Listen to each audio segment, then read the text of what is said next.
Scruton, £1 million game next week, going back to Bradford as well. It couldn't have been written any different, because I reckon it's going to be Nick Scruton winning try for Wakefield, or Matty Ryan winning try for Bradford. It's written in it. It's written in the rugby gods. Yeah, hopefully the first, but yeah, there's a few little mini plots in the game, isn't there? There usually is, people move around, but yeah, extra special for me. So yeah, it'd be nice to sneak over for one. The £1 million game as a concept, obviously, it is everything on the line for one club. For Bradford, it's kind of a shot because they're not losing status; they're only gaining. But for Wakefield, obviously, could lose Super League status. And what kind of effect could that have on the club and the support for the future? Well, it's not done Bradford any harm. You know, going down last year, I think it's nice to watch a winning side. They've been winning, and the fans have come back a bit. But obviously, everyone wants to be playing in Super League. That's the aim for everybody. So yeah, I'm not sure what repercussions that have for Wakefield as a club. Whether it'd be maybe start again from the bottom. Hopefully, we don't go down But as a personal thing, I don't think they've really looked into that side of it. You know, if we go down, then everybody's contracts get ripped up. I understand relegation happens in every other sport. Is that what happens? Yeah, our contracts are Super League only, so wow. I think there's nobody in his team who's got a contract that's regardless of which league you're in. So if we go down, people's contracts are ripped up, and then what do you do? Yeah, so I don't think it's brilliant for the fans, and like I said, there's some real excitement, and I'm still looking forward to it. You know, it's a big game that I'm looking forward to. But sleepless nights at home. Yeah, massive for me and wow. and people's families. I know I'm getting violent going a little bit, but it's that's how it is. It's true. Yeah. It is a fact, and it's something to talk about. It's obviously, but your lass is a bit worried. Yeah, 100%. Yeah, 2 young boys as well. Yeah, so Alice on maternity, so and things like that. Like I don't have a job next year. Then what do we do? So we just got to win. That's how it is, and that's how everybody at Wakefield feels. You've got to take the positive. You've beat them recently. You know them inside out as a club. It's a local derby. It's going to be a great atmosphere down here. Can the fans be that extra 14th man to get you over the line? Yeah, I hope so, because I know Bradford's will be. Yeah. You know, they come out and they get the drums banging, and yeah, they're pretty good. But we're only a small ground, and the Wakefield fans make a racket when they come here. So yeah, hopefully they turn out, and hopefully they'll be cheering something decent from us. Now, looking after rugby, obviously you've still got a lot to give on the pitch. We know that from your performances last few years, you seem to get better with age, mate. You seem to be, taking that captain's mantle as well off Kermo this year. I think everyone's looking at you to be a real captain next year. Yeah.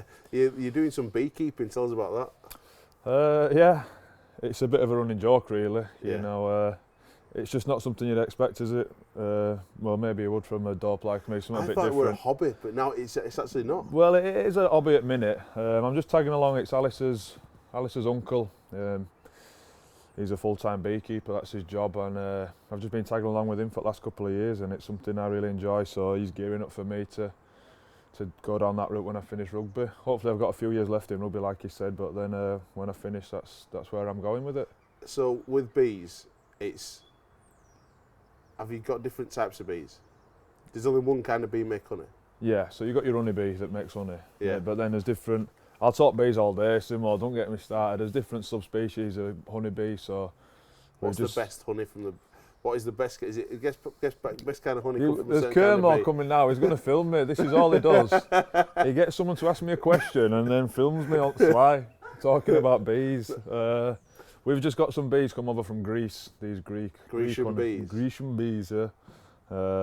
All you want is a bee with a nice temperament, because it's not nice when you get stung. I want to see how many times you've been stung. I got stung 3 times yesterday, and everyone, it hurts like hell every time. I got stung in my cheek the other day. Oh my God, that were awful. But so that's all you want. You want a bee with a nice temperament. So, you got some honey for us today? Can we get some honey? I can give you a sample of honey, my friend. Don't you worry about that. No problem. We'll have some honey today, mate. Who's been the stars for you this year? Because Wakefield have had an up and down year. In the qualifiers, done all right. Who's been the star players? Who's come to the fore? Well, Well, it was only Monday night as awards night, Yeah. and Jacob Miller cleaned up. Yeah. I think he scored 15 tries this year Wow. in a struggling team. I think the top try scorer was only in about 18, 19 or something. So he's been a real standout. Absolutely thick as hell is a lad, but lovely lad, and he's played class for us. Yeah. And then apart from that, there's not been that many standouts. Yeah. Mika Simons had a great first season with us. Yeah. The mad Frenchman who just runs balls out every time he gets a ball, and so he's been a real pleasure to play with. And it'd be nice to get his captain back. Yeah. So I'm handing it back to him this weekend, and it'll be good to get him back on the field and see what he does. Mate, I think hopefully best luck in the £1 million game. When you speak about what it means financially, it puts everything in perspective. How big a game it is. Are you glad with the rule change? Are you happy for the change in the game? I think, like I said before, it would have been just nice to know. Like, we only found out last year, and people Yeah. had 2-3 year contracts in place, and you kind of plan for that. So it would have been nice to know that the contracts could be getting ripped up at the end of the season, sort of thing. But I am glad. It is something exciting. You know, Yeah. usually you get to this stage of the season, and they're nothing games, aren't Yeah, they? yeah. You know, you've just got one eye on Mad Monday or your holidays or whatever, and it's right now. Every minute counts. You know, every minute of these games counts. So you've been trying to work out your points differences, and it's been different. And but yeah, I'm looking forward to it now. Just hopefully get that result we're looking for. We saw that with Leeds last night, that every minute does, every second counts. Last thing, can I have a prediction who's going to win the grand final this year for Super League? I think, like I said, there's subplots in every game, isn't there? And I just think it's written for two legends of the game, Jamie Peacock and Kevin Sinfield, to bow out with treble. It's just written for them, isn't it? So yeah, it'd be nice for Jamie and Kev to go out with 3 trophies under the belt. Mate, good luck for the game next week. Thank you. Keep being. Thank you. Buzzing. Cheers, man.